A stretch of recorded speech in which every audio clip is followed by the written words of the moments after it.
That music reminds me of like old school like loading screens from the 90s. And it of course muted you for some reason. I don't know why, DB.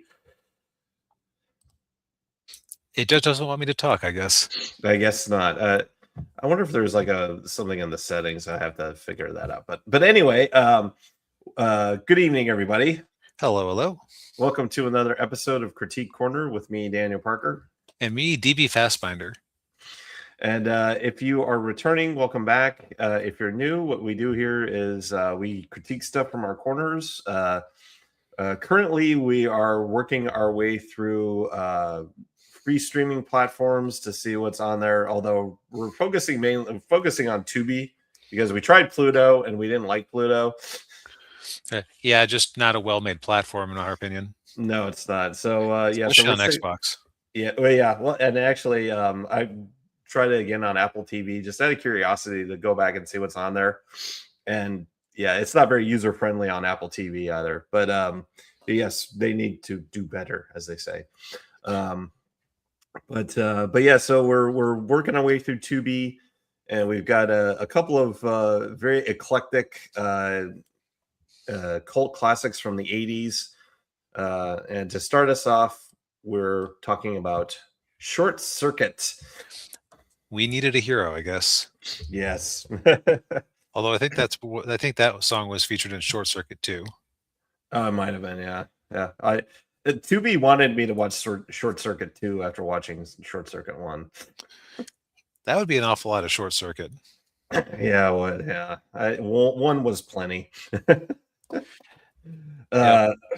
Yeah, so Short Circuit is part of that genre of 80s movies it was basically a ET clone, where you have a cute alien or a cute robot, and some sort of cute outsider. Yes, and some sort of cute outsider, and they go off on adventures, and then the government wants to bring them in or bring them back, and And our plucky hero / heroine / kid hero / heroine is responsible for saving the day and teaching them what it is to be human. Yes. And in the case of this movie, you've got the robot named who's throughout the movie he's called Number 5. Although later on he gets called Johnny 5. And so basically the crux of the movie is there's this defense contractor called Nova that's developed these autonomous robots that kind of they're metal skeletal structure things and blinking big eyes. They kind of make me think a lot of Rob the Nintendo robot. Yes, very similar. Yeah. And so they developed them. Obviously it's a new weapon, and to defend American freedom and liberty around the world. And hoorah, yada hoorah, yeah. And this movie was definitely taking some pot shots at the presidential administration at the time. At least their doctrine, which was at the style of the Perpetual. Yes. But yeah, the robots were created by what was his name? Newton Crosby, who's played by Steve Guttenberg, and we all know who to blame for making him a star. Lousy stonecutters. Yeah. And of course he's also his assistant Ben, who's played by Fisher Stevens, and it should be noted that Fisher Stevens is Jewish, not Indian. He's not Indian. Yeah. Which you couldn't do that today. I mean, you can't even have a white guy voicing a Indian character on an animated TV show. It did occur to me. I wonder if it's Harry Shearer who did Apu, right? Hank Azaria. Hank Azaria. Okay, knew it was one of those two.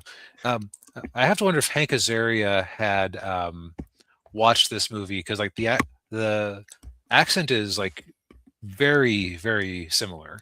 Oh yeah, yeah, yeah, yeah. A couple of times at Tadi sounded like a poo. Uh, Now, I would say that that character's lines were probably the funniest because he basically just speaks in malapropisms. Oh yeah, yeah. That's, um, I think my favorite line of his was, "She looks like she's a virgin, or at least she used to be." That one kind of caught me off guard. Yeah, yeah, me too. Especially in a PG rated movie. Yeah, PG meant something very different in the 80s. Yes, it did. Yeah. The other one that got me was so one of the characters is his name is Scroter, and he called him Scrotum. Yep. uh, but yeah, so basically the whole crux of the movie is they have these 5 robots, and right as number 5 is plugged in and getting charged, he gets struck by lightning and starts to gain sentience, which as a robot would if it got struck by lightning. Right. I mean, over in Ukraine, they're constantly having to put down robot uprisings after a thunderstorm. Just, Right. Yeah. Yeah. It kind of reminded me of another 80s movie about robots that become sentient after being struck by lightning. It was called Chopping Mall. it amuses me that there was like some 80s TV show where like the character's whole premise was that he had a computer in his brain with a whopping 4 MB of RAM or whatever. And I wonder, like, if they had actually ever given a number to Johnny's computing power, what they would have said it was. Oh god, probably like 40 kilobytes. Yeah. Uh, Yeah, another joke I remember about this, there was this webcomic I used to read called, I think it was called Keen Spot, or maybe that is Keen something. yeah. It's been 20 years. And 2 characters were talking about this comic strip or about this movie, and they asked, okay, so did the lightning bolt have a soul in it? What would have happened if that lightning bolt had struck a human? Would it have 2 souls? Ooh. Yes.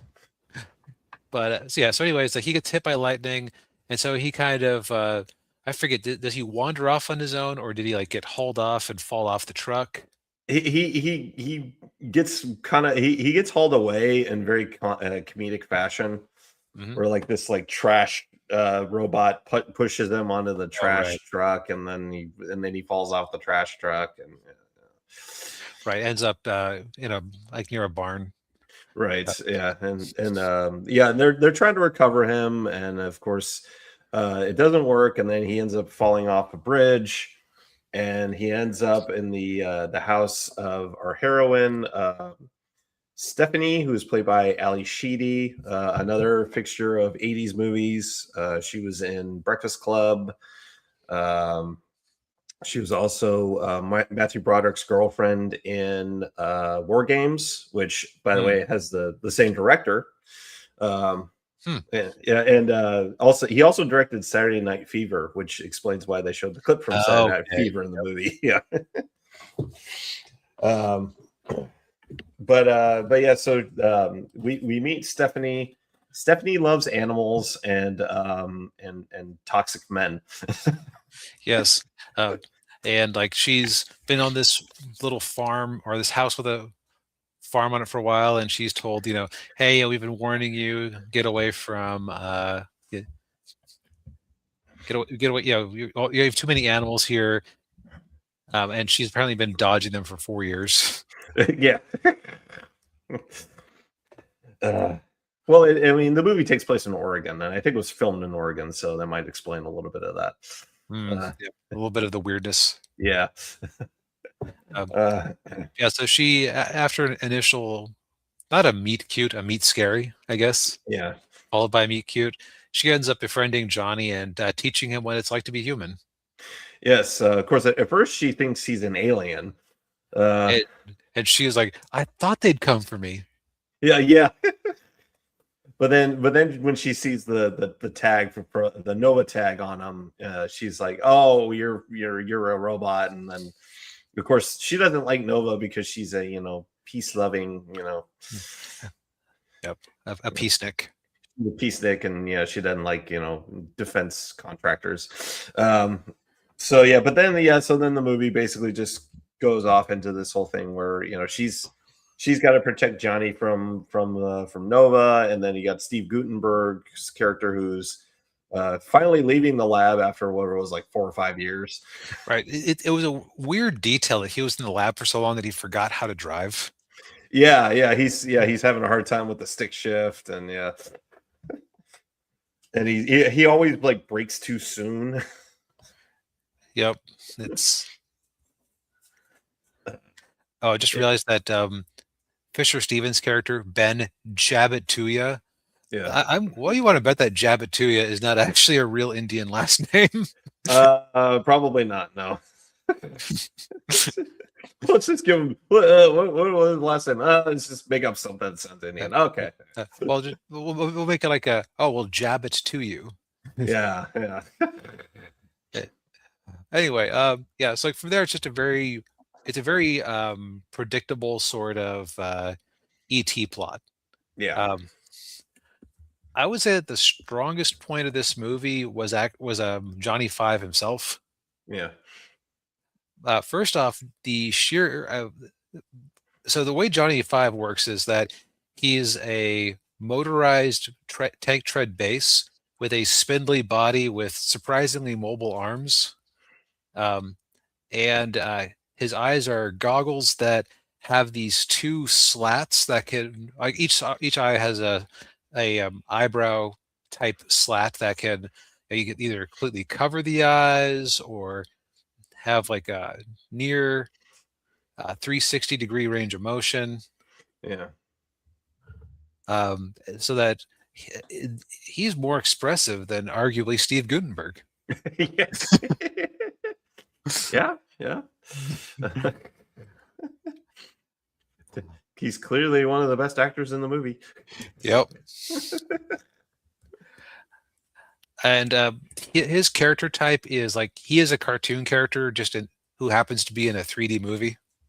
Yeah. Like he absorbs a lot of pop culture by watching TV literally all night to get input. Yes. It's like he's always like, he keeps making references to the Three Stooges, to John Wayne, to Saturday Night Fever, just like, and I would say it's like quite often the joke is the fact that he made a reference. Yeah.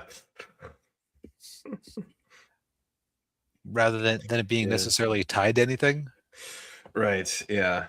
And and then of course, the physics of like how he like of his operating is just kind of like gets really, really sillier, I guess, or the rules don't really aren't really there. Or he starts breaking the rules, or right, like he sometimes he has like a parachute that can hold his weight. He seems to be very light comparatively, considering some of the stuff he's able to pull off. Yeah. But like with 80s battery technology in particular, he should probably be able to move for about 5 minutes before needing a charge. Yeah. Yeah. They didn't have lithium ion batteries back then. And even lithium ion batteries wouldn't really like make a difference at that scale. Especially as he's like running a high-end CPU. Like, well, yeah, we know how much electricity and water and stuff it takes just to run a primitive chatbot today. Yeah, and how a mobile one. Well, yeah, and how big like Tesla batteries are massive. Yeah. So it's like his vision of robotics has not come to pass just yet. Yeah. But that isn't like an actual criticism. That's just amusing to think about as we know a lot more today. Right. Yeah. But yeah, I mean, this it's I would say it's a cute movie. It's definitely something you could turn on, like if you've got young kids, well, maybe I would say probably like 7, 8 years old at the youngest. Yeah, like I think that because there are some upsetting bits with robots getting hurt Yeah. that a sensitive child might be bothered by. The other thing is that a lot of the saucier a lot of these saucier lines would probably fly over a kid's head. Yeah, that's true. Yeah. Although they might have to ask, "Daddy, why would someone put his tongue down her throat? Yeah. How do you do that?" Yeah. You'll find out when you get older. Uh, Yeah. The like yeah, otherwise like it's nothing to write home about on the plot. It's mostly that Johnny Five is a very charismatic character, and you can see why they made a sequel. yeah. Yeah. Actually, I'm kind of curious what the box office was on this movie. Let's see. Well, I mean, decent enough that they. Okay, so it did $40 million on a budget of 15, so not bad. This is probably one of those movies that where the real money was in VHS and cable. Oh yeah, yeah. Oh yeah, I'm sure it was rerun all the time on HBO and TBS or Yeah, I'd say that this is a movie that absolutely does not need a remake. First off, because it is basically just a copy of ET, just with a robot, just yeah, make your own version. right. Yeah. Yeah, I would agree with that. Yeah, they did. Yeah, they don't need to do a remake of this. It is amusing though, insofar as if Hollywood did the usual thing they do with remakes like this, you really couldn't accuse them of being more woke than the original. That's true. Yeah. Oh man. Considering that our main character wouldn't stand out at a typical protest rally. Oh right. Yeah. Main human character, I should say. Yeah. Um, the other thing is that like I usually like try to. I I know that some of my opinions were at least warped slightly by Simpsons jokes growing up, but it's like, yeah, you know what? The reason that line exists in the Stonecutter song is that it is a little bit befuddling that Steve Guttenberg was seen as a not a serious actor, but an actor who was worth bringing back over and over again. Yeah. Yeah. He was the Pedro Pascal of the 80s.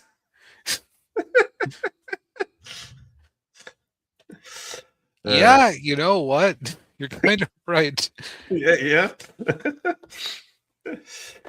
Yeah. Yeah, but like our so like most of our movies that we've been reviewing lately, you can find this on Tubi, along with Short Circuit 2. Although I don't know if you would be so inclined to watch Short Circuit 2, but Yeah.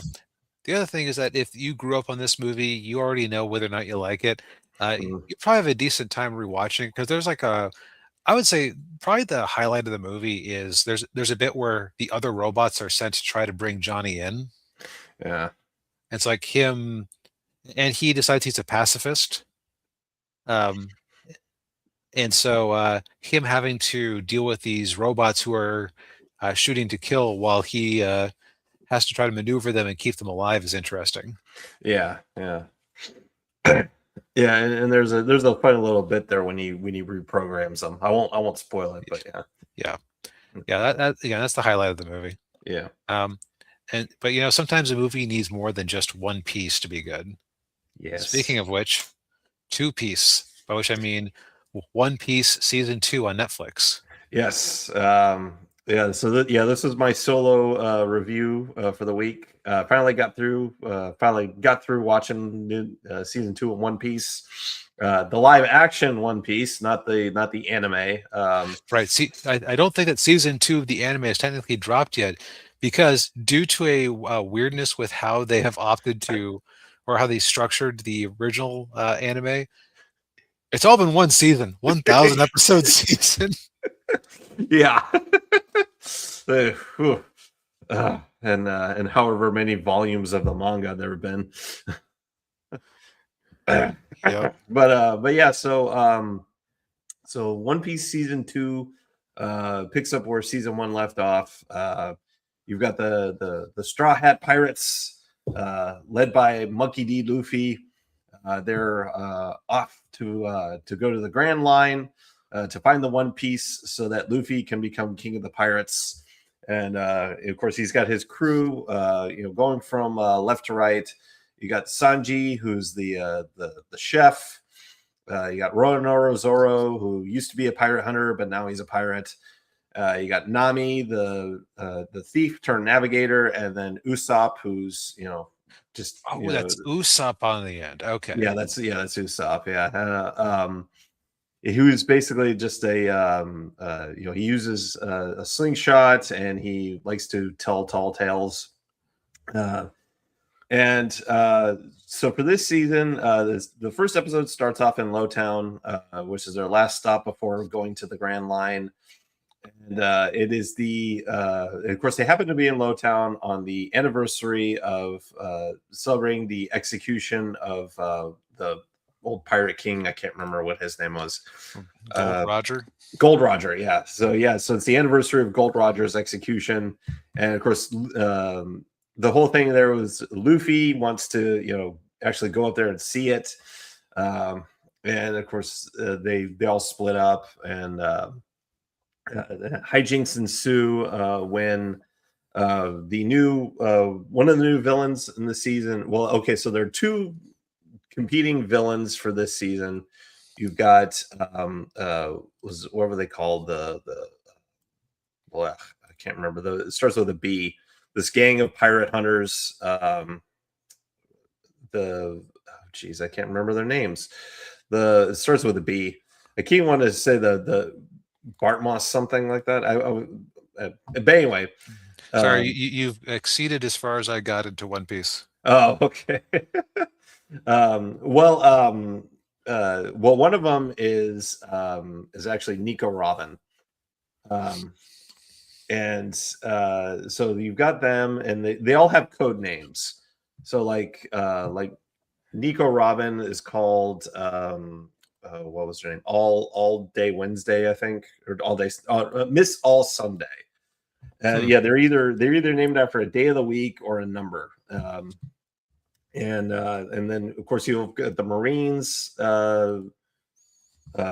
Also have the Marines going after the Straw Hat Pirates, and the new Marine guy is Smoker, and he's this guy. He's got silver slick back white hair, and he is always smoking 2 cigars at the same time.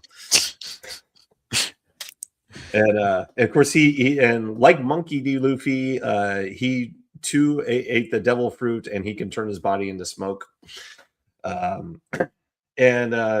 So the hijinks ensue there, where they all they have this big fight, and villains from the previous season, like the clown guy, shows up.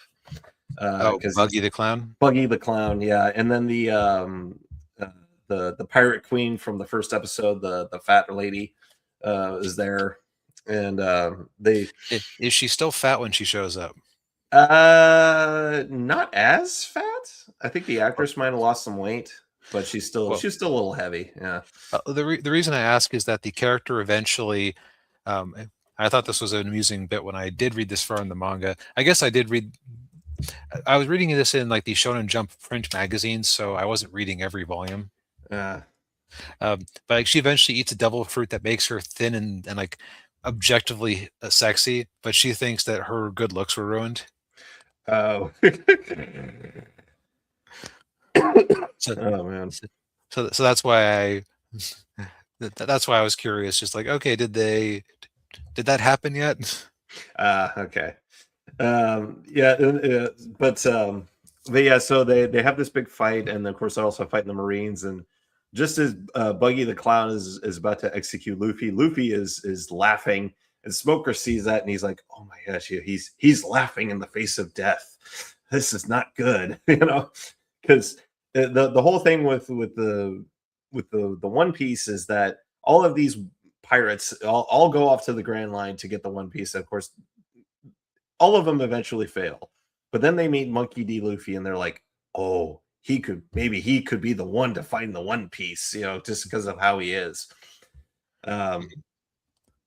And so so then they leave Lowtown, and then they eventually get into the Grand Line, and of course the rest of the show is basically very episodic, where usually, like, although each like arc is usually takes like 2 or 3 episodes, and they it's basically just them going through and meeting new people, and getting into all kinds of trouble, and and trying not to trying not to get into trouble with the pirate hunters or anything like that, and or the Marines, or the or Marines. Yeah, yeah. And but like much like the first season, it's the I think what makes the show work, and a lot of people have other people have pointed this out, is it leans into the absurdity of the anime. It embraces the anime. It's not like the Cowboy Bebop live action that was like embarrassed by the fact that it's based on an anime. This is actually, they're embracing the absurdity of it, the character designs, the costumes, everything. so I will say it is a rare case where, because I believe it's the same production staff as the Cowboy Bebop show, or at least some of the shared staff. I think that's so. Yeah, yeah. So I think there's two things. One, it does actually show a willingness to admit fault and learn from previous mistakes. So you know what, uh, great job. It takes a lot of but it takes a lot of humility to be willing to do that, especially after some of the roasting they got online. Right. Yeah. Um, the other thing is that I think One Piece lends itself up to a goofy. Because I don't think anybody's going to watch One Piece who wouldn't be interested in something kind of goofy and fun. Yeah. Whereas, like, I could see an executive or even like the production staff going, Cowboy Bebop is a pretty serious story. Like, I think you can get adults to watch this who don't actually like anime. So let's see if we can appeal to them. Yeah. Not a mistake they seem to have made here. No, no, no, it hasn't. And I will say that the actors played their parts really well. I mean, the guy playing Luffy is I mean, I think spot on. And I will say, like, the actress playing Nami, I really like her. And a lot of people were making a big deal about that one scene where she's wearing a bikini. Like, that part lasts like 5 seconds. Where you see her in a bikini. Like, it's not very long. Like, Look, the internet makes mountains out of molehill professionally. yeah, that's true. Yeah. Um, but yeah, I mean, it's a probably not as good as the first season, but I overall enjoyed it. Um, the only negative I will say is not the last episode, but the second to last episode was a little bit of a filler, because they go off to an island called it was from the what was it, the something kingdom. It's a cold island. I can't remember the name of. I'm sorry, I'm blanking on the names of a lot of stuff lately. I mean, but it's the island where the king had the mechanical jaw. Okay, I know that I've seen the character. That part I definitely haven't seen in anything. Yeah. But in this one episode, in this arc, that's where you meet Tony Chopper, who's he's the reindeer who when he's in his small form, he looks like a teddy bear. Right, and he turns into a big buff guy. Right. Yeah. We get his backstory, his sad backstory. And the other thing too, I want to mention, the doctor in their her name is the character's name. Yeah, Dr. Kura was played by Katie Seagal, who most people remember. She was Peg Bundy from Married with Children. She also voiced Leela on Futurama. so she's in there. She was really good. The- okay, now that's a name I haven't heard for a while.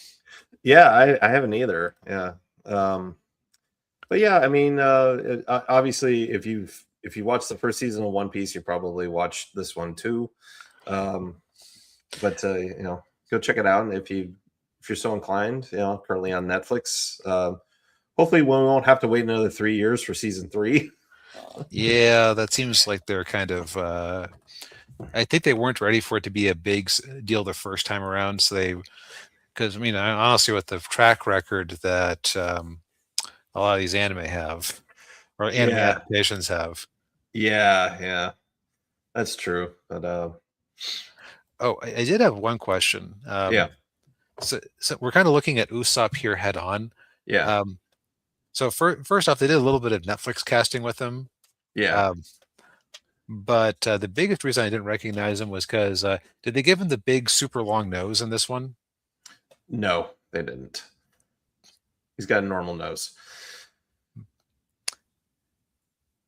That's so boring. I know. Yeah. I mean, I guess I understand the actor not wanting to wear a piece like that, but still. Yeah. He has the whatever the goggles though. He wears those sometimes, but I guess no. that's something. Yeah. But he doesn't have a schnoz. Okay. Well, I've lately been finding myself at a loss for transitions. Yeah. And I think this shall be no different. Roadhouse. Roadhouse. Yes. The ultimate tough guy macho movie. This is one of the more absurd movies we've seen for a bit. Yes, it is. So if you're not familiar with this movie, it stars Patrick Swayze. But this is our third movie, the third movie we've reviewed with him. The other two being Ghost and Point Break. Although this movie was in between, this movie came out in between Dirty Dancing and Ghost. So at this point, Patrick Swayze was kind of like Leonardo DiCaprio after Titanic, where women just fell madly in love with him. Right, he's just riding high.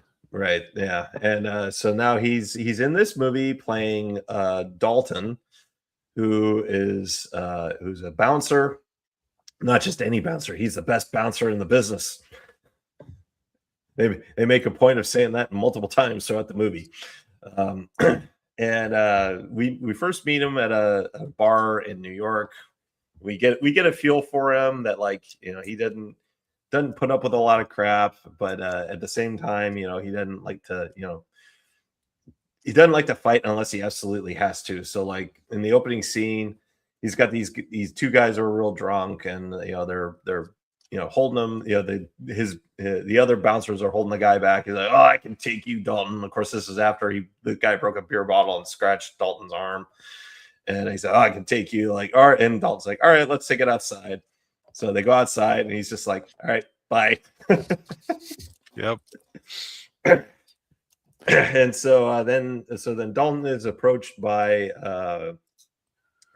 a guy named what was his name? Trying to remember. Frank Tillman, who owns a bar in a town called Jasper, Missouri, which is right outside Kansas City. And he said he needs Dalton's help to clean the place up because it's real rough. And of course, Dalton's like, I want $5,000 up front and then $500 a night. And all of his medical expenses covered, and he's like, and you do whatever whatever I say goes. And like, okay. And sure enough, he gets there, and he starts making a lot of changes to the place because it's a really rough rough bar. Yeah, and I gotta say, they must be seriously overcharging for the drinks to be able to pay him $500 a night plus medical expenses and $80. Yeah, yeah. um, or the guy who owned the place must have been really loaded.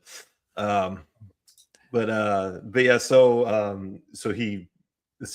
one of the great scenes of the movie is Dalton's talking to everybody, and he says, he gives his rules about, like, hey, don't fight in the bar unless you absolutely have to. Right. Be nice. If he says your mother's a sucker, be nice. Yes. Yeah. Be nice until it is time to not be nice. Like, well, how do we know when it's how do we know when it's not time to be nice? Like, I'll let you know. Yep. And it's actually it's almost a variant of Seven Samurai slash Magnificent Seven when you think about it. Yeah. Like, you've got a town that's terrorized by a corrupt warlord. In this case, is basically what he would be in like feudal Japan. They bring in an outsider to try and protect them, and then it's the corrupt guy trying to crush the interloper. Right. Yeah. Yeah, and the bad guy in the movie, his name is the actor's name is Ben something, Gazzara, and I remember him from The Big Lebowski. He played Jackie Treehorn, who's kind of like he was like a Hugh Hefner type guy. Although, actually, he's basically playing the same character in both movies. Now that I think about it. Maybe they even were this. No, never mind. They couldn't be the same No, character. couldn't be the same. Yeah.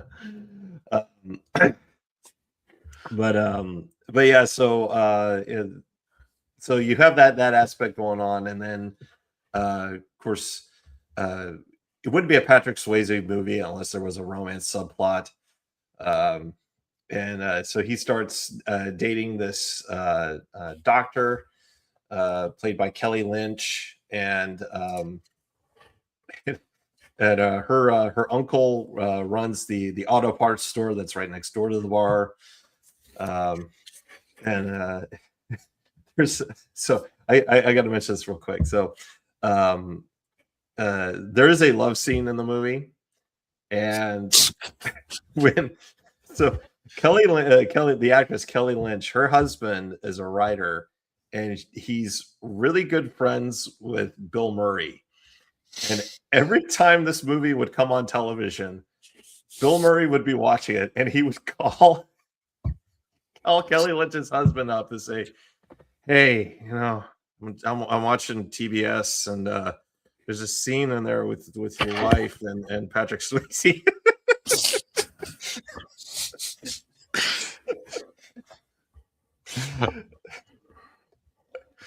Yeah. Yeah.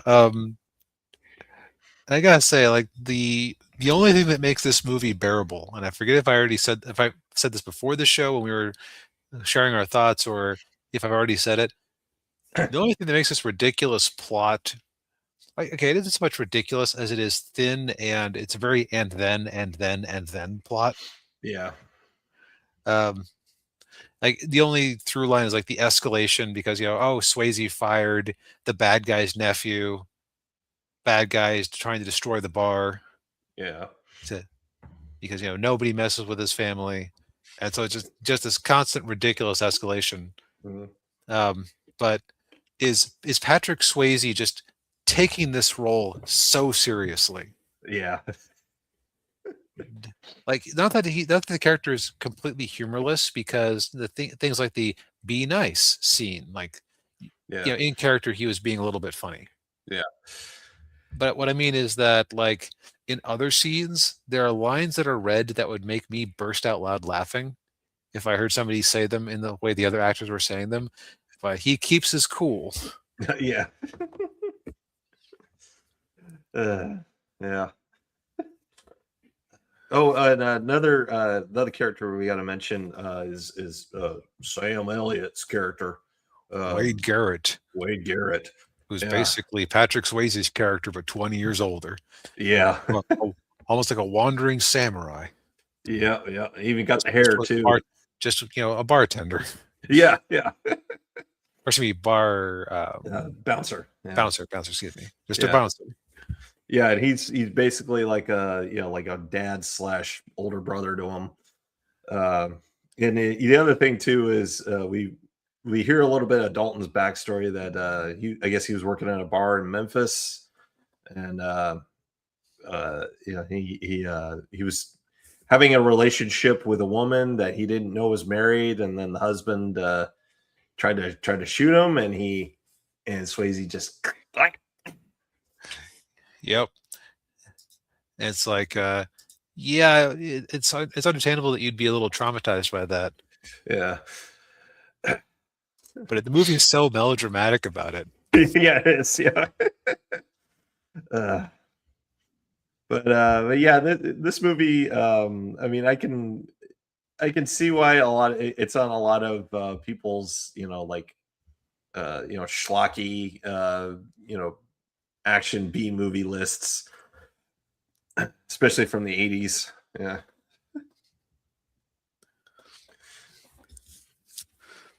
Yep. Yeah. Trying to think. Oh, although I will say real quick though, with Dalton's methods, they actually do work, because I mean throughout the progression of the movie, the bar starts getting nicer and nicer, and the clientele starts getting a lot nicer, and the band can actually perform without the chicken wire in front of it, in front Right, of like it. in the first scene, like they're throwing beer bottles and smashing against the chicken wire. Yeah, It's like, yeah, he is a positive influence on the town overall. yeah, Also, the villain, just a lot of his evil tree, if that's a word, yeah. evilness Evilness. Yeah, is just absurd. Like I said, it's yeah, like yeah, like he's trying to put the screws to the town. He has a monster truck drive over all the cars at the auto shop. yeah. And that final fight scene was hilarious, as they're fighting in the villain's mansion, and there's all these taxidermied animals around Yeah. that lend themselves to a lot of absurd set pieces. Yeah, yeah, and the one of the bad guys henchmen is just one of the fattest guys I have ever seen. Yeah, It's like you wouldn't hire that guy to be hired muscle. Like, come on. right. He's more of hired flab. Yeah. Uh, uh, yeah. But yeah, currently this movie is on Tubi, although I saw on there that it said leaving soon. Oh, I don't know what that means, leaving soon, but In a pinch, it's probably $5 to rent it on Amazon. yeah, yeah. It should be noted too that there was a direct-to-video sequel. It was called Roadhouse 2. I don't know who's in the movie, but I think it was about Swayze's son, who basically follows in his dad's footsteps, and I guess Swayze, Dalton died off camera, and the son's trying to find out who killed him. And then it was also remade for Amazon with Jake Gyllenhaal in the Dalton role. I don't know if that movie's any good or not. I'm going to just put on my prediction hat and say no, Yeah. considering that the original movie isn't really good. Good. Yeah, it's It's definitely so bad it's good. yeah. It's one of those scripts like was it called After Dark, After Hours?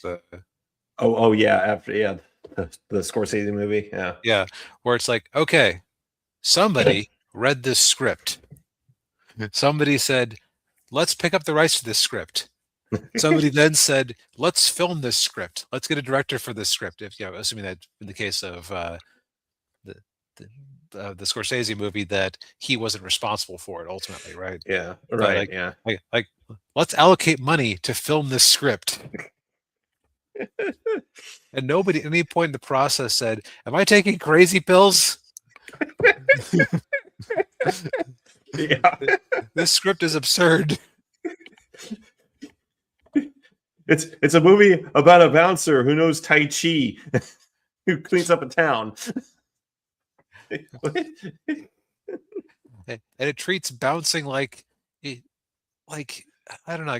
I guess if you're getting into the bar business, you could ask around who the best Yeah. is, but like only a weird wanderer like Dalton would end up with a nationwide reputation for bouncing excellence, for lack Yeah. of a better phrase. Yeah. Jeez. Yeah. It's a very silly movie, but it's like it it has like it has a lack of irony that you really don't get anymore. Yeah. Like you know that, in fact, okay, I would be unsurprised if at some point in the remake the irony of the situation wasn't pointed out. Oh, I'm sure it was. Yeah. Given the way modern writers are. Yeah. Right. Yeah. But Yeah. Yeah. Yeah. This movie is what it is. You got to take it for what it is, and not, yeah, like, I didn't have a bad time. I wasn't entirely on board with it for a large part of its run, but it definitely got way more interesting in like the back half Oh yeah. once the villain was fully in the plot. Yeah, it Yeah. did. Yeah. It also had like a bunch of little had a bunch of little storylines, or not storylines, had a bunch of little pithy lines and one-liners and bon mots and whatnot that were kind of funny. It's like that made me laugh. Then I thought about it and I said, "Why me laugh? Yeah. Am I disabled?" Yeah. Well, there's one line in there where when Swayze's fighting the main villain's henchman. The Yes. henchman says something to Swayze that I can't say it on YouTube, but it's like, he, what? he said he has him grabbed from behind and he goes, "I used to essay guys like you in prison," except he Yeah, used the more direct word that the YouTube algorithm doesn't like. yeah, like what? Like, okay. Sure. Ugh. Ugh. Yeah. Well, he got what he deserved. Indeed. Yeah, but I think we've said all we need to say for tonight. I On think we do that, too. on that note, um, well, thank you everybody for tuning in. We appreciate it as always. Hit the like button, subscribe to the channel if you haven't already. Ring the bell. Link to DB's book is in the description down below, and we'll see you next week. Night, everybody. Good night.